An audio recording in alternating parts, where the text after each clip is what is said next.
12, so please don't fall behind. I know it is very difficult to stay working on something that is an additional to your normal workload, but please do stay engaged and do not fall behind. We will allow you to catch up if needed, especially our learners joining us from the KZN who are suffering severe floods at the moment. So you will be allowed to catch up, but it's really difficult if you fall behind too far. So please do not fall behind if you can help it at all. Like I mentioned last week, you will focus on 6 different themes over the 12 weeks. The first 3 weeks, we will focus on design thinking. Then we will move on to computational thinking. We will then look at user experience design, mobile app development, a short 1 week on intellectual property protection, and finally, we will spend about 2 to 3 weeks on pitching your business idea to someone that you would like to fund your idea. So turning this random idea of yours into something tangible in the process, and then turning that idea into something that can earn you some income. So this knowledge and skills will help you grow, but remember that as you learn, you can use these skills in anything other than your original Modiragatsi idea. You can apply this to anything that you can set your mind to. And remember that in connecting with your peers on the WhatsApp groups, you are sharing your ideas with like-minded youth in our country, and you are developing new friendships as well. So don't just focus on the technical stuff. Use the opportunity to actually bounce your ideas off one another, get to know one another. I see that there are still a lot of you that haven't introduced yourselves on the groups yet. Please introduce yourself, get to know each other, and support each other, because that will make this a whole lot easier. Otherwise, it's just you in your little team in your town, and then it's very difficult to stay on track. You would have seen that our design thinking curriculum is based on the guidelines of Ideate. So please take note that you don't skip over any steps, or that you don't put enough thought into every one of the 6 steps, because the material as Ideate developed it is really aimed at extracting the most value that you absolutely can from the process. So keep in mind that the design thinking process has 6 steps. In this image, we just have 5 of them illustrated.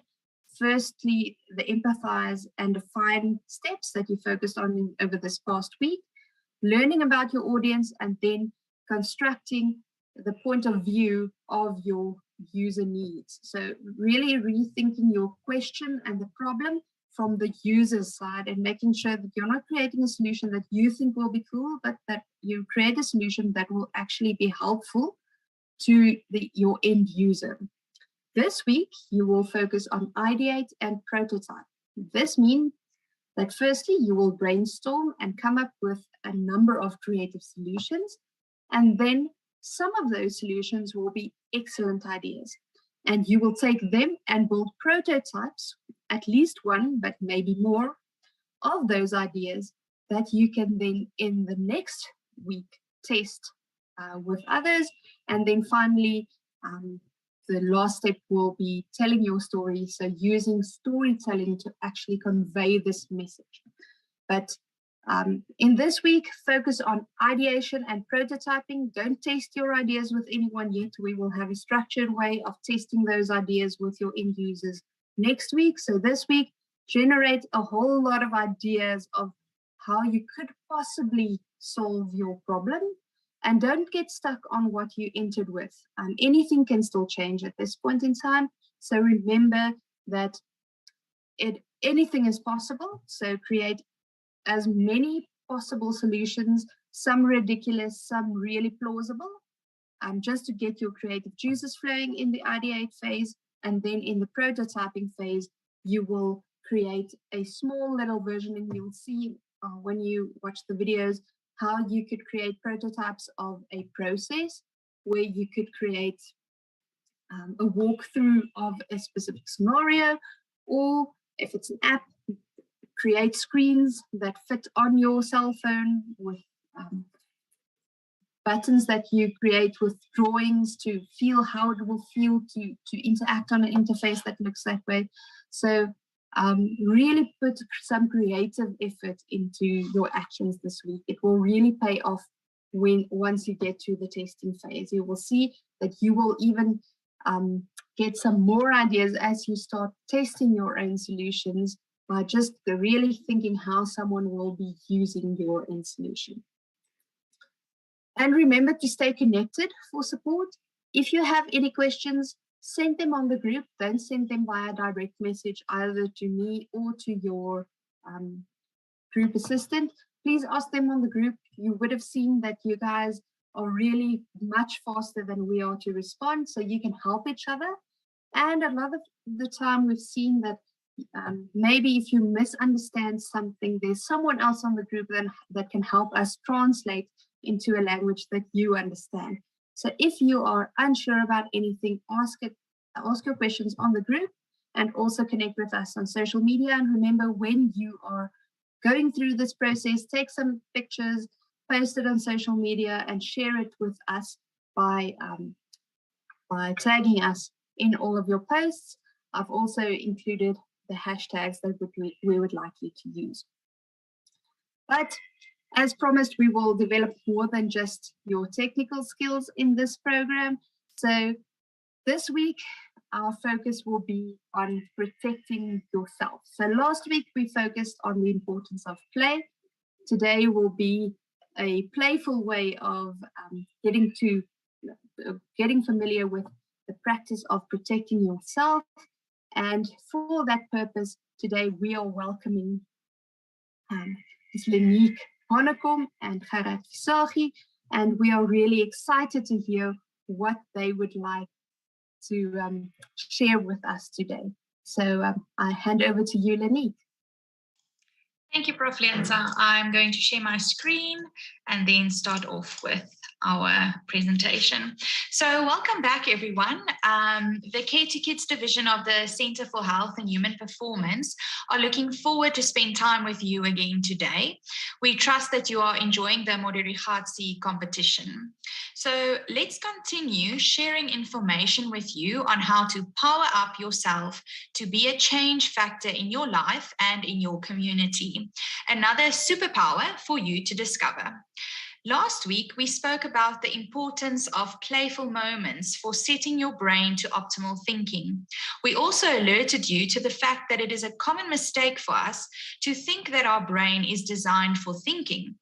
Importantly, your brain's only goal is to balance your body and brain resources to get you safely to the next day. Remember that thinking great depends on your brain getting the message that your body and brain are safe. Today, we are taking a quick look on protecting your body and assuring your brain that your body could be kept safe from harm. We will talk about self-protection. As teenagers, you are beginning to interact with the world in new ways in preparation for finishing school and entering the workforce and living as an adult. Now you have to adapt and navigate new social and gender norms, stereotypes, sexuality, and sexual preferences. You venture beyond your families to form powerful connections with your peers, take more risks, and search for ways to stand out and belong. You are developing new skills and assets to help you shape your future and reach your dreams. That is normal and good, but you must have the critical awareness and agency to grow, protect, and utilize these skills and assets by making informed choices. You will have to take responsibility for self-protection. When the group you find yourself in is making some dumb decisions that you are not comfortable with, you must be able to say something, make a better decision, stick up for yourself, or leave the situation altogether.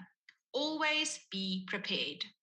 Keep your smartphone always with you and charged. Smartphones have many location apps nowadays. Tell people where you are going and stick to the plan. If there is change of plans, inform someone. Stay in a group that you trust. Be careful about being alone with someone you do not know very well. Stay focused and aware of your surroundings. Alcohol and other substances can lower your awareness and your brain's ability to sense danger. Take the opportunity to look around and to see what you could use in an altercation if the option to run or hide isn't available. Strengthen your body with exercise to ensure your brain of your body being stronger, fit, and able to react fast. Make sure you have emergency numbers available with you to call if necessary. Now I'm going to hand over to Gerard Versaghi.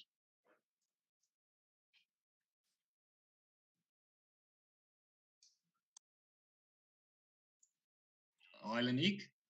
Yes, we can hear you. So, thank you very much for having me, and thank you for the opportunity to share some knowledge on self-protection. I think that is one of the most important things in today's age, is that you need to know how to defend yourself at all costs, and that is why we are here today to speak about, or to talk about, some situational awareness things, what you can look for, how you can operate in your everyday just by observing some crucial info, and then translate that into a manner of self-defense where you can either escape and evade, or where you have to stand and fight for your life. So I think that let's start the program off with the first video. And I think what we must do is, let's play the video first, and then afterwards I will just explain what are we looking at and how the whole situation can be avoided or could have been stopped. But let's first have a look at that video, please.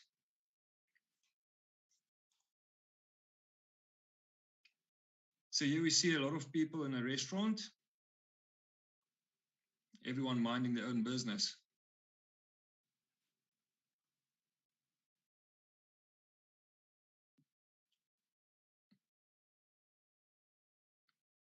So I'm not going to explain what we're looking for.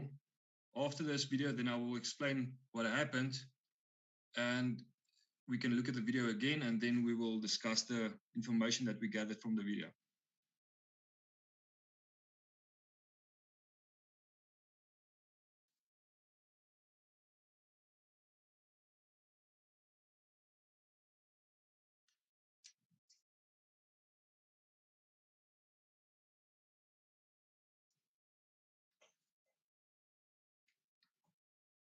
Thanks, Nick. I think that's the whole video. So what we can see from the video is that everyone's having a great time with loved ones, with friends, and minding their own business. But I don't know how many people realized that there was a white handbag being stolen from one of the customers' chairs, facing with her back to our side, with two people facing her actually. The handbag got stolen. We don't have any further information whether the suspects were caught or anything, but just to show you that how quickly this happens, and without any idea of anyone that's what's happening on this video, we could have stopped this if we had situational awareness. Now, with situational awareness, we will be looking at things like entries and exit points. We will be aware of people that's around us, the waiters, anyone moving in our personal space, to identify, and not only to look at the clothing that they are wearing, but to identify and see that, well, this is probably the waiter that's working here, or this is the cleaner passing by, or is this just somebody hanging around and looting around just to see what they can, the potential for grabbing stuff and go. So we can see that the couple sitting right in front of the screen here, they are facing, let's say, in an upward situation, facing a lady with long dark hair. And if we can start the video again, I will then explain to you step by step what's going on. So you can see that there is a white handbag hanging around the lady's chair with the long dark hair. And no one is aware of anything that's happening around them, or people just hanging around like with no business there. You'll see the two ladies coming into the screen. And just wait for them.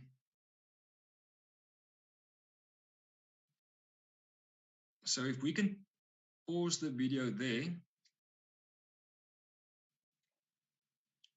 we can see that they're actually not sure on what they are doing there. They're actually just like confused of what they are doing there, and they look confused for everyone there. So no one is paying attention to that. But as they walk away, you can see that the handbag disappears from the chair. And now with this said, if we look at the couple here in front, it happened right in front of them, and they don't even have a clue on clothing description, what the people are wearing. If someone would have said that they stole the handbag, how are they going to defend themselves? So when we look at this type of videos, when you look at these type of situations, I would recommend that you be aware of what's going on around you. People standing around like that. I mean, that's a pure example of someone just coming in, scouting the place and moving out. This could have so easily been an armed robbery where people came in, stood at strategic places and just opened fire, and who knows what could have happened there. So with this, you would be able to, if you do situational awareness, notice that they are both wearing short sleeves, the clothes that they are wearing, so that you can identify them again. But I think most important is, we can go over to the next slide, thanks. But I think what's most important there is the fact that we must be able to identify them with not just the clothing that they are wearing, but also the shoes. Like I explained a lot of times, that when you have suspects doing a smash and grab or these type of robberies, they usually carry a bag with them where they can put a hoodie on or they can change the clothes. But what most important is that they will never change their shoes so quickly. So if we can ID shoes, we will be much easier for us to give the information over to the police and tell them that, you know what, these people are wearing these type of clothes, but most important, the shoes, it's red Nikes with a blue swoosh or whatever the case might be. And then from there on, we can go on and say they had dreadlocks or they had a wristwatch of this type of, anything that you can identify from there. So what we said here is how to gather info. So we don't want to overload our info with, it's a white shirt with blue stripes and it's like green stitching and everything like that. No, that's overloading your info, where we can just say that the shoes, the height, the build, and then remarkable things that they are having on them. Or if they got into a vehicle, not just to say that it's a white polo, but maybe it's a white polo with a bump on the left side, or there's no wheel caps on the car, or dark windows. All those kind of things are info that we need to gather and still remember. Because what most of the time happens is when four of us see the same thing, we get together, but not all of us saw the same thing. So now we started changing the story by, now I saw he was wearing a black hoodie with a Nike sign, and you said, no, it's a black hoodie with a Adidas sign. And now all of a sudden, everyone's getting confused. So the info that you need to gather is info that is accurate, and it needs to be brought over easily. So you don't want to have to go back and think, oh, I can't remember if it's blue or dark gray or anything like that. Make your info that you are gathering simple. Less info that you gather with more accuracy is better than a lot of info not being accurate. So what do I look for when it comes to a situation like this? Let's just go back to what is situational awareness. So situational awareness is where you identify entries and exit points. You identify people around you. And then also you trust yourself that what you see and what you experience on that stage is accurate. And then also you need to stay vigilant. I mean, if you don't stay vigilant, if you are relaxed, it's so easy for you to be caught up with the element of surprise. And what I usually teach the students is that you need to have the element of surprise. And the only way you're going to have element of surprise is if you practice these type of things. Well, just a short side note, I explained it to other people the other time also, is when we go into a restaurant, me and my wife, she normally gets upset with me when I tell her that as soon as we sit, she needs to close her eyes and she needs to tell me how many men are in the place, how many women, how many guys are wearing caps, just to see the information that she's gathered while we moved in. Now, with these type of games that you play, it might seem like useless or not that interesting, but when you start doing these type of things, you're creating situational awareness for yourself. And now all of a sudden, what happens is when you walk down the street, you start gathering info that this guy's wearing a cap. Why is he wearing a cap? This guy is walking with his hand in his right pocket. Why is this? Why is this guy carrying a weapon? So these type of things, that's very important. And that's why we say situational awareness, you need to focus on what's going on around you. With the information that you gather, is this guy a threat? Is he not a threat? If I need to run, where's the exit? Where's the entries? That's very important. Now, if we go back to the OODA loop, the OODA loop is just an abbreviation for observe, orientate, decide, and act. And you'll see that that is in a loop. The reason for this is you need to orientate yourself where you are. You need to observe if there's an attack coming to your side. You need to decide, am I going to run or am I going to stand and fight?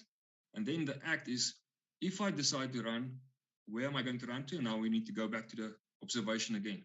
Where am I and what are the orientation? Where am I and what am I going to do there? So what I'm trying to say here is, I don't want you to be paranoid walking down the road and see a guy approaching you and all of a sudden you think, all right, now I need to run, but this guy's just coming up for your cell phone number because he wants to take you on a date.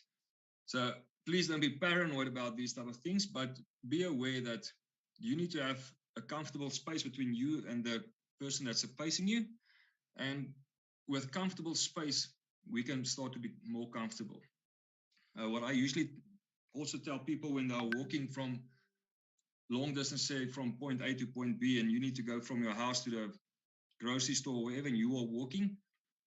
We just spoke about the smartphones. Now, if you're walking by night and the street lights are out and you're walking with your cell phone up in your face, that light of the cell phone is creating a glare into your eyes, which happens that if someone will attack you and you drop your phone, you'll be blind as a mouse. You will be blind. So you don't want to have your phone out when walking long distances, at night especially, because the translation between your eyes and the darkness will definitely affect you in coming to orientate yourself and observe where you are.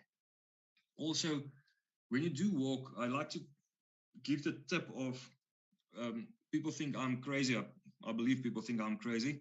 When I do walk from point A to point B, I will walk 100 meters and all of this sudden just stop and I'll look back.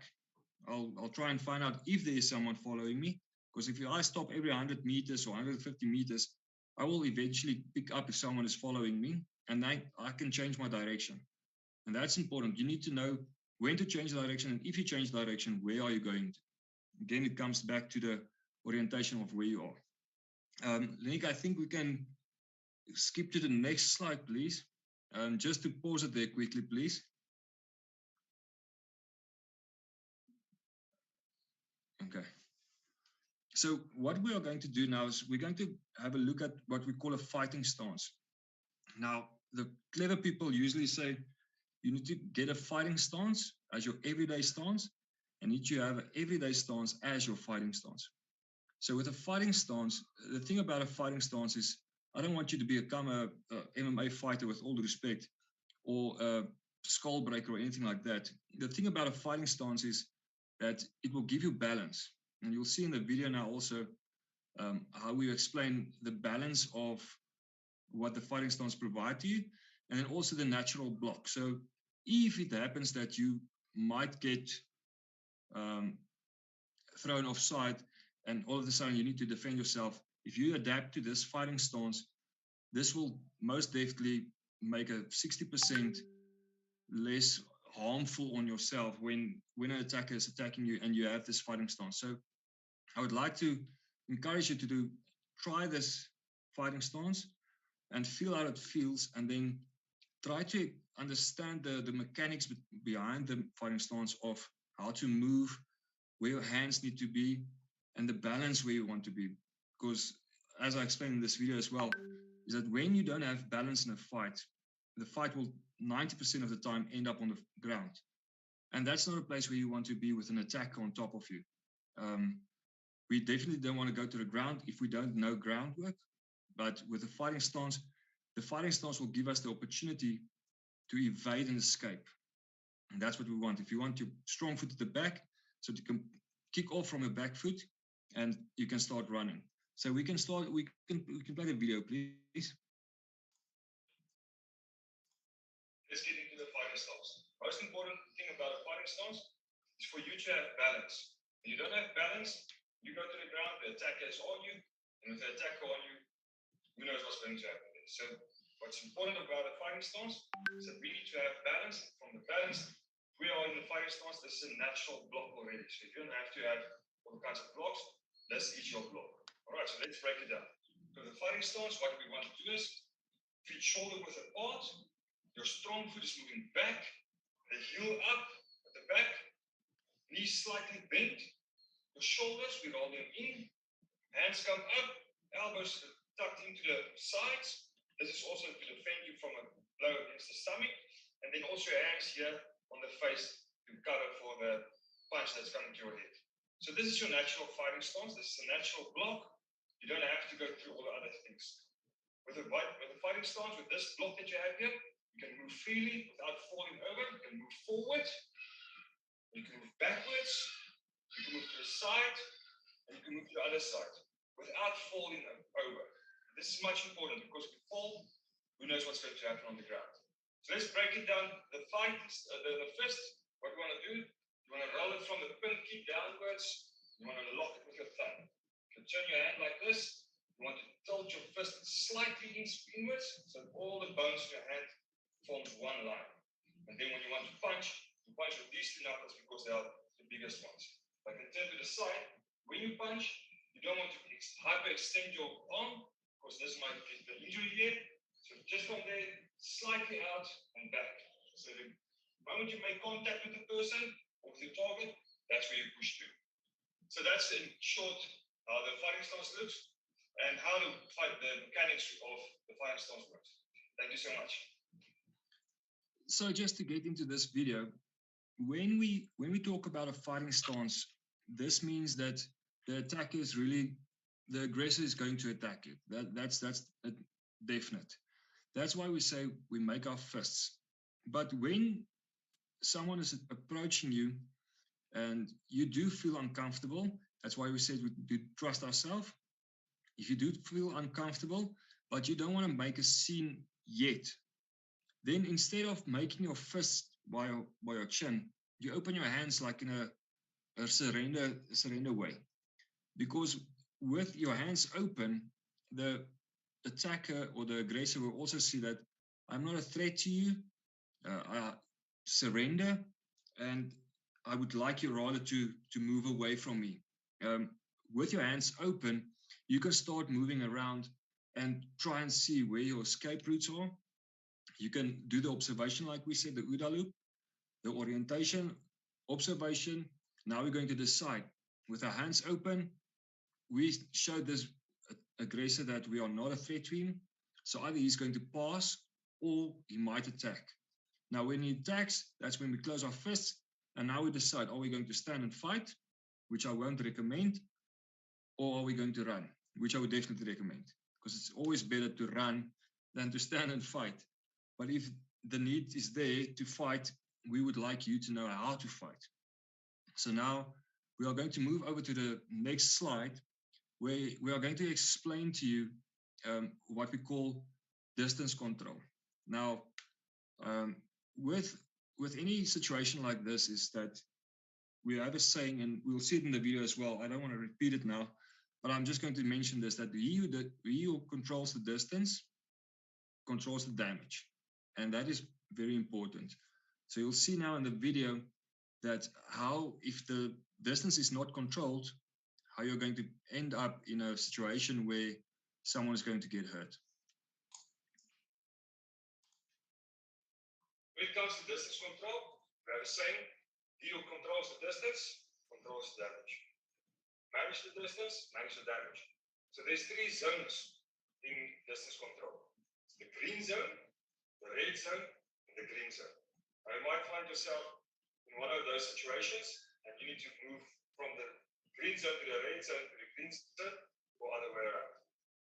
Let me break it down to you. In the green zone, this is what we call the green zone. Both parties 2 arm lengths away from each other, which means I can't hit her, I can't strike, and I can't kick her. This is a safe zone for everyone. From here we can manage the distance, control the distance, and I can run if I have to run. Very, very, very dangerous place to be is the red zone. This is where we are both in a striking zone where someone can get knocked out or someone can be kicked and go to the ground. This is a very dangerous place to be. You never want to be in the red zone if you don't know what you are doing. So the red zone is very difficult, very dangerous.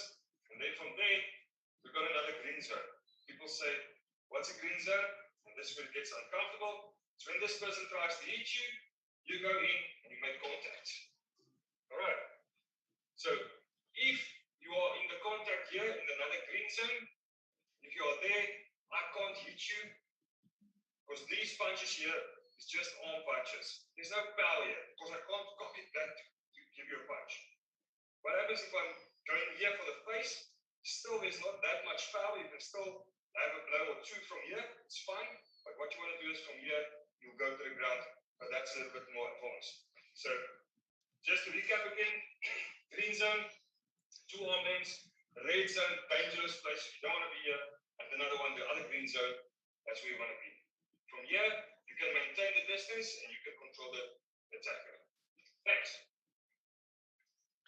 Yeah, so just to elaborate more on the green, red, and green zone, the safest place to be is in the first green zone where you're 2 arm ways or 2 arm lengths away from each other.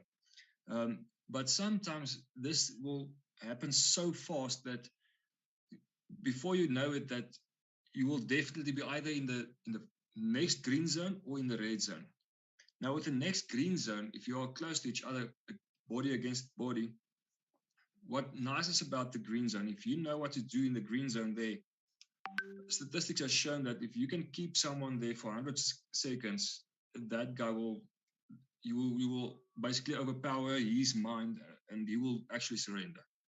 So we've done studies on this where on the green zone, if you are going onto the ground and you need to, we call it the mount, stay on top of the person that's on the ground for 100 seconds, he would definitely surrender and the fight will be stopped there. So very important is that when you try and exercise the from red to green zone, which is body against body, you need to focus on keeping your head against the aggressor's chest. And then also, when your arms lock around the aggressor, you need to keep your body flat against the aggressor. This is just to make sure that he doesn't get space, because as soon as you create space between each other again, that is where we go back to the red zone. And like we said, if you control the distance, now this distance in the green zone is, there's almost 0 distance between each other. So control that distance and you control the damage. So with your head against the aggressor, your head pressing against the aggressor's chest to almost arch his backwards, and with your hands grabbed around his waist. If you press your head against the chest and pull your arms back, the aggressor will have an automatic reaction of falling backwards. And that's what we want to create. We want to have him in that uncomfortable position so that he doesn't have the time to actually create a counter-attack. And that's where we say, where element of surprise comes in. If you, as a defendant, go against the aggressor with that type of green zone, that is where you are going to have the element of surprise and you are going to have the upper hand. Now, also from the green zone again out, that is where if you want to disengage, you will first bring your hands from the back out, and you will press him against or bump him against his chest or his upper body, and disengage your head and push him away from you so that you can create distance again. So that is something that you can try at home, is go from green zone to red zone to green zone, and then disengage again and go back to the green zone all the way out where you are 2 arm lengths away. This is a nice exercise to have, to try and get this perfection if you have someone that you can train with, because most of the time, if you grab someone like that, the fight is semi-over because they wouldn't expect it, and you will definitely have the upper hand. So if we can go to the next slide, please.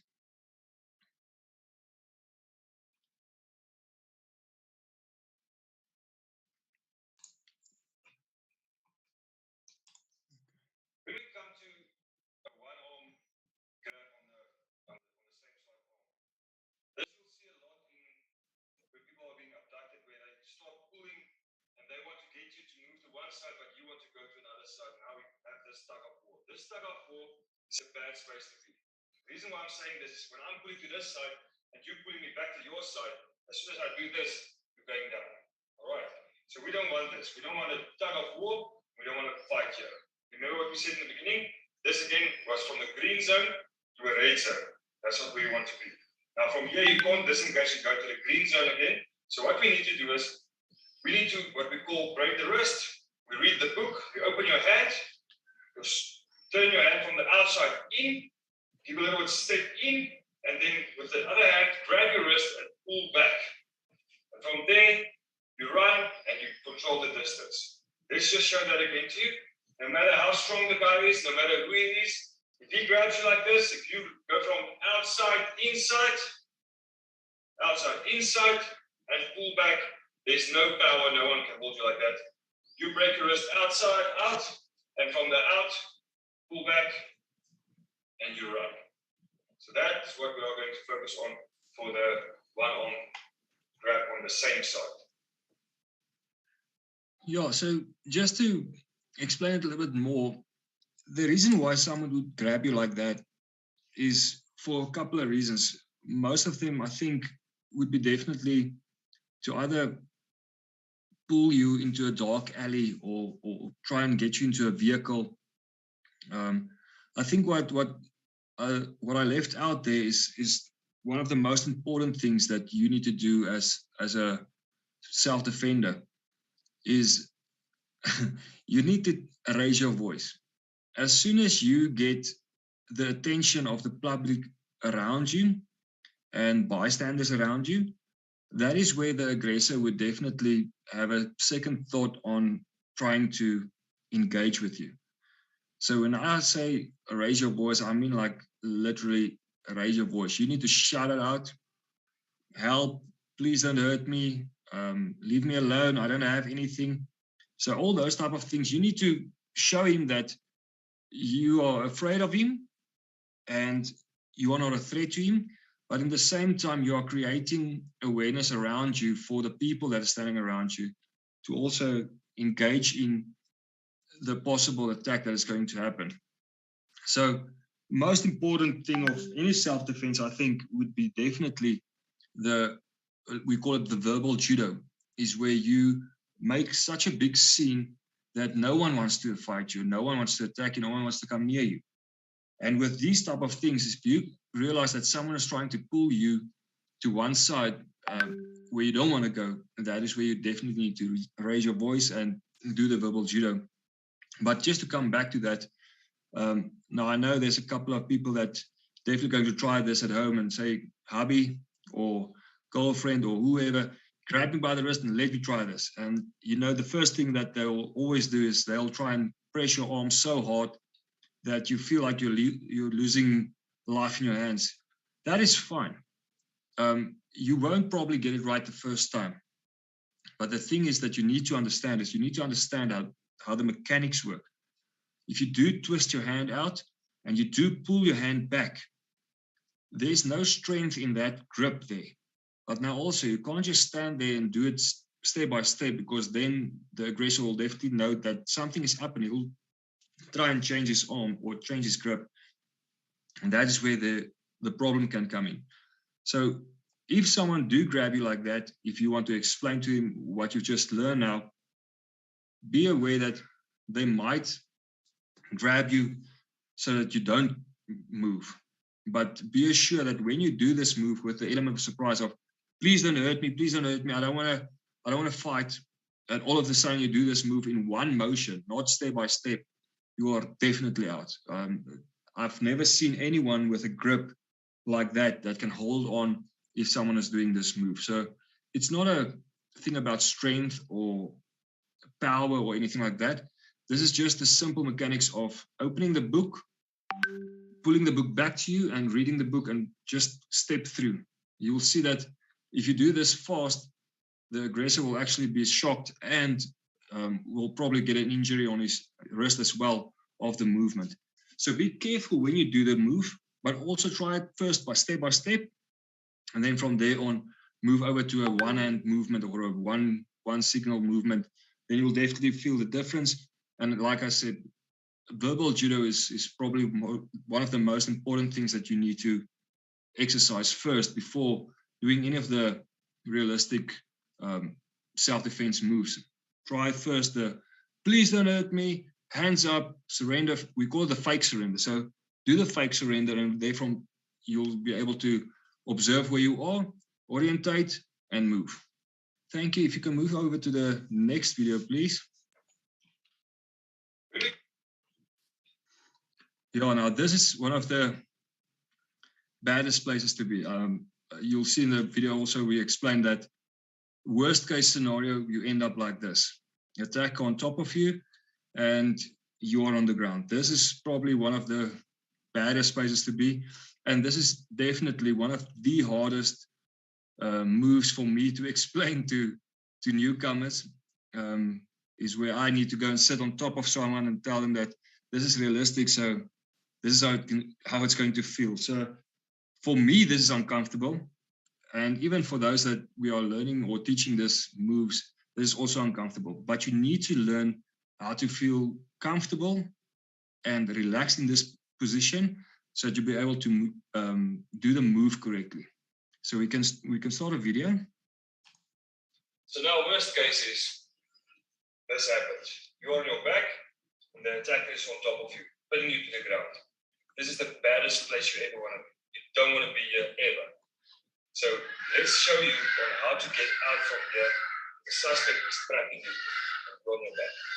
So the first thing that you want to do is you want to show him that you're not afraid by keeping your hands up, and then with your strong hand, you're going to move around his arm from the outside in on the elbow. Your other hand's going on the elbow as well. This is to cause the elbow to bend. All right. From there, you want to have a look at the back foot there. That foot is also trapping my foot on the same side again. Now here what we're going to do is, we call it a bridge and roll. So from your hips, you push upwards, which causes the suspect to go to the front here. And if this elbow bend, you'll see the direct motion of him going to this side. And with your hips that is pushed up and you roll to the side, you are out. Okay, so let's just show this again slowly. We'll do another slow-mo. And then from the last slow-mo, we'll do a fast one.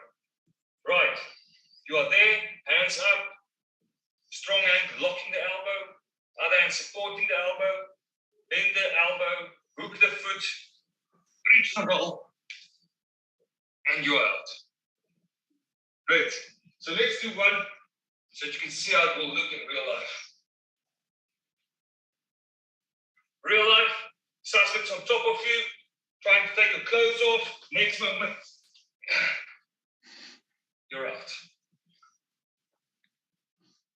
Yeah, so to get back to this video, if you don't expect that this is going to happen, guaranteed that the attacker is going to feel something on his back when he's doing this.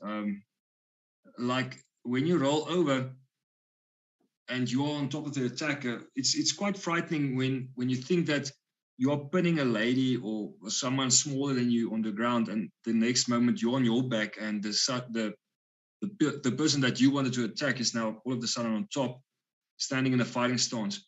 So this is actually a very important technique that I would like you to go into depth with this. And if you do struggle, I believe that there's ways and means that we can connect with each other again. But try this exercise where you do try and escape from the, well, we call this the mount. So this is the mount position, where you try and escape there. Very important is where you do lock the elbow, and you secure it, because you don't want the suspect or the attacker, let's call it the aggressor. You don't want the aggressor that as soon as you do this, he pulls his hand out and then just stabilize himself again. You want that elbow secured so that when you do the technique, when you hook the foot on the same side and you bridge and roll to the same side, you want that arm so secure that he must actually fall on his head and then turn over on his back. And then you'll see she's pressing on my hips so I don't get up again, but she's pressing my hips into the ground and creating this distance again. Like we said, the green zone, the red zone, and the green zone again. There she's back in the green zone, fighting stance, and she's ready for anything that's going to happen. If the attacker stands up, he'll get a shoe into the face. From there, she can run or she can call for backup. So I know that there's a lot of information went through now, and with all the videos that we showed, there's some things that is sometimes will get lost in translation. So I'm not going to go in more depth with all of these type of exercises. I think these 3 or 4 common videos is most of the, sorry, they are some of the most common situations that you will find yourself in. And if you can just 1 or 2 of these exercises perfectionist this, then I can almost guarantee you that you will be more safer and more situational aware of what's going on around you. So I think, yeah, that is... Before you go, there's one question. What should we do if somebody pulls me from the back? So from the back, thank you so much for the question.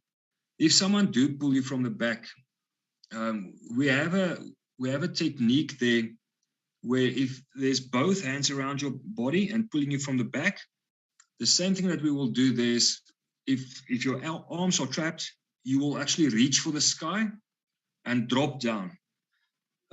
If you relax your whole body into a how do you call it, almost into a dead weight, it's very difficult for an attacker to draw you or to pull you to one side if there's dead weight, especially when you are making a very big scene. Then they will rather disengage, and from the disengagement they will either run or they will try and keep you quiet. But if you're still dropping to the ground the whole time, that will definitely make them to second guess their own actions. Great. If there's any other questions, you're welcome to ask them.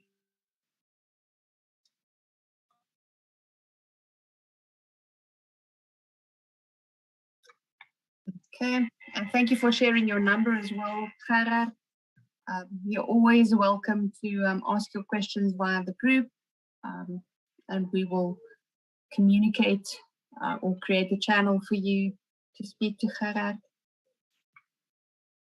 Yeah. Okay, I don't see any questions right now apart from the one about being attacked from the back.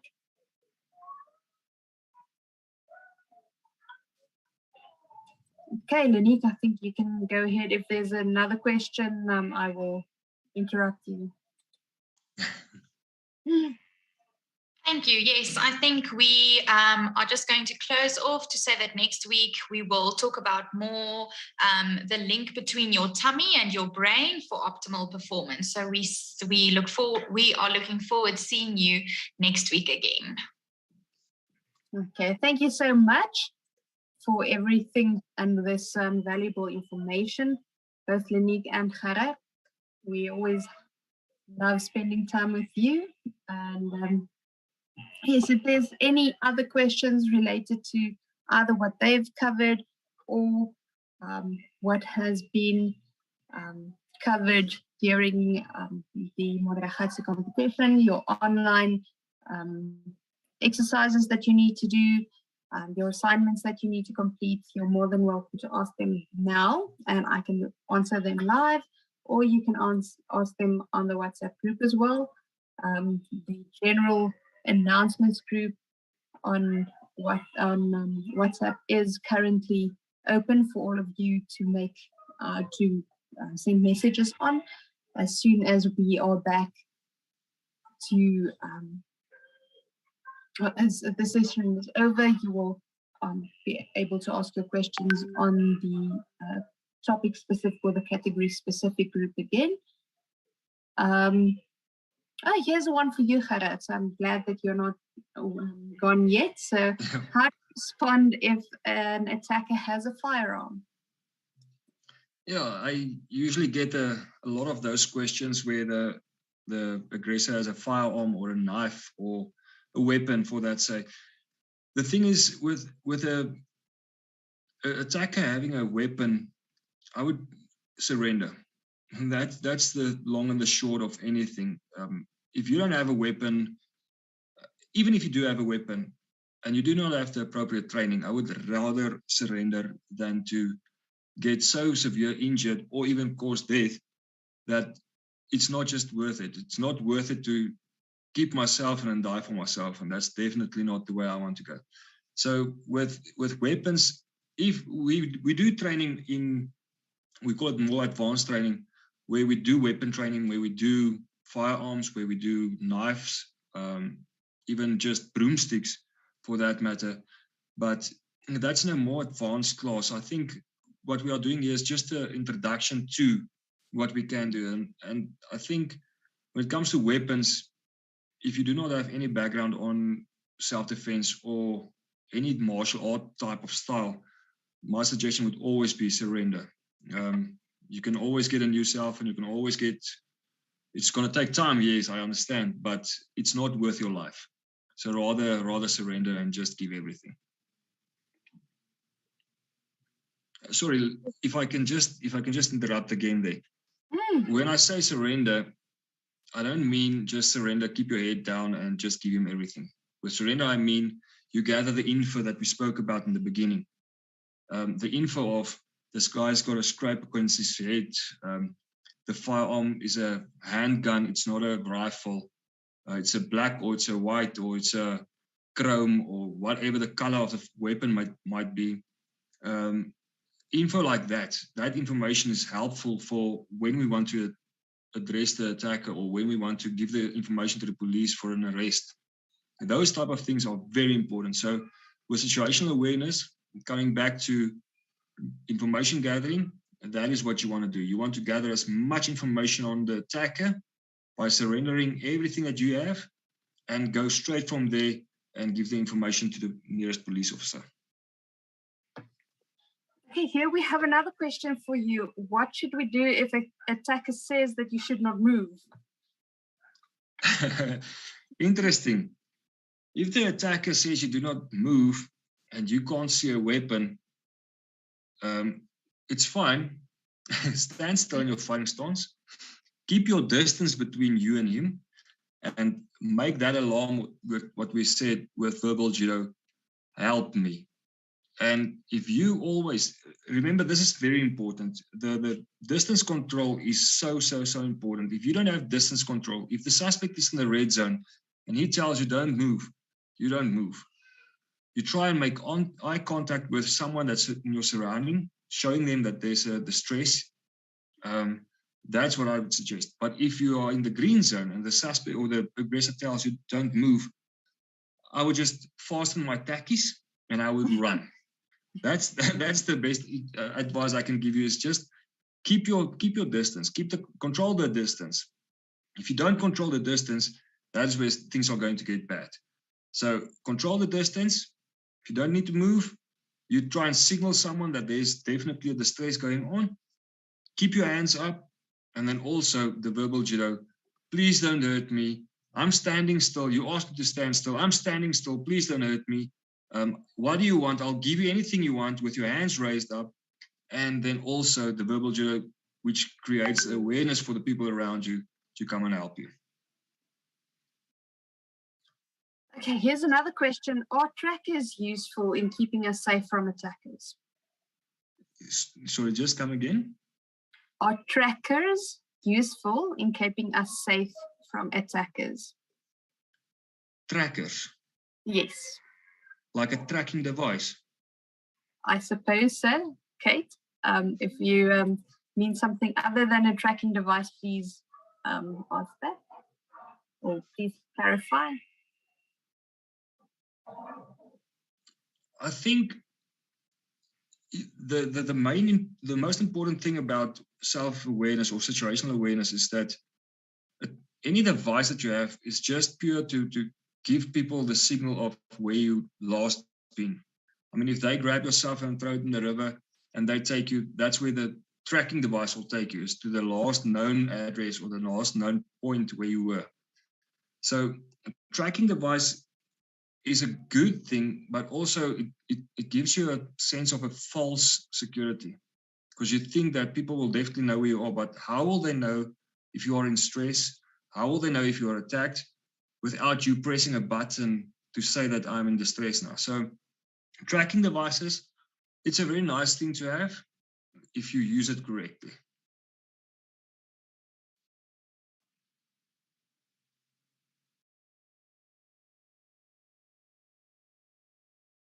Leander, I think you are muted, sorry. Thank you, Farah. Okay, I'm keeping my eye out for other questions. Thank you for that answer, Farah. I don't see any questions at this point in time, but it seems like the moment I start speaking again, they think of more questions to ask. So I'll continue with my topic, and please don't go away, because otherwise I have to answer all of these difficult questions. You've done the course before, so it's fine. True, but I won't call myself an expert yet. All right, so yes, I see there's a number of you mentioning that you still have problems connecting to iFundi to log on and start with your assignments. Please ask your category-specific student assistant to help you. If you didn't receive an email, there's ways of resetting that. There's a standard username and password combination that will be needed. It's usually your student number that we have for you, and then the standard password before you changing it is your ID number at NWU. So if you were still unable to connect, please contact your student assistant so that they can help you. If they're not aware that you're struggling, they can't help you. And ask them on the group and not in a one-on-one message, please, because otherwise it's very difficult to keep track of everyone sending you messages all the time. So the best and most effective way of communicating with us is on your specific group. Okay, we have Kate verifying that she did mean tracking devices. So I think we answered the question, Farah. Awesome, thanks. Okay, and then if you struggle with your assignments, you're always welcome to ask each other and ask your student assistants as well. So don't try and figure out everything on your own. There's a reason why you have your mentors entering with you. There's a reason why you have your student assistants and why you have these groups. So if you send me a message, I get quite overwhelmed with the 200 of you that want to communicate with me. So that's why I say, please stay on the group when asking these questions. And then a lot of the time, some of your fellow participants already know the answer because they have done it already.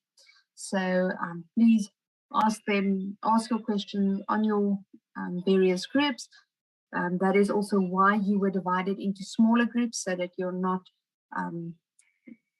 bothering 200 other people, but just 20 other teams. So you're in smaller groups of maximum 20 teams with your mentors. They can be there. Remember that your mentors can also be added to Fundi if they want to have access to the material directly. Then again, they just need to provide us with their full names, their ID number, their address, and their cell phone and email addresses, cell phone number and email addresses, so that we can register them on the student system, issue them with a temporary number, and then add them to Fundi. But everything is accessible to them as well. It's not just for you. You are welcome to have them on the groups with you as well. All right, I haven't seen any new questions for quite some time now, so I think I'm going to call this an evening for today. Thank you very much again to Monique and Gerard for joining us this evening. It was really informative as always, and I really appreciate the time and the effort you take in preparing for these sessions every week. I learn something new every week, and I hope that everyone watching with us online also learns something new every week. Thank you again for entering the competition. Remember to work hard, and for those of you that missed the beginning of this session today, I want to remind you to please do not fall behind. I know it's very difficult. You have full schedules and you have a lot of academic responsibilities at your schools as well. But please stay with us. Please keep on working every day or every week. If you spend those 4 hours throughout the course of a week and you spend 30 minutes per day, then you just need, you can definitely do this in 30 minutes per day within the course of a week. This week, like I mentioned, since you're prototyping and ideating, it will be a lot of fun. You can be very creative, do some arts and crafts. So it will be a form of play as well this week. So we're back at the topic of last week of how important it is to play. So just put in the time. Do not give up. If there's anything standing in your way, causing you to not succeed or be able to submit something in time, rather ask us for assistance or a slight extension on the deadline than giving up. It's not worthwhile giving up. I know that a number of you have said that you have data issues to watch these live sessions. Remember that I download these videos directly after the session. It takes about 2 hours for the entire video to download, and then I upload it on eFundi, so you can access this on eFundi afterwards, and then it will be 0 rated. So you don't need internet access for the most part of our program.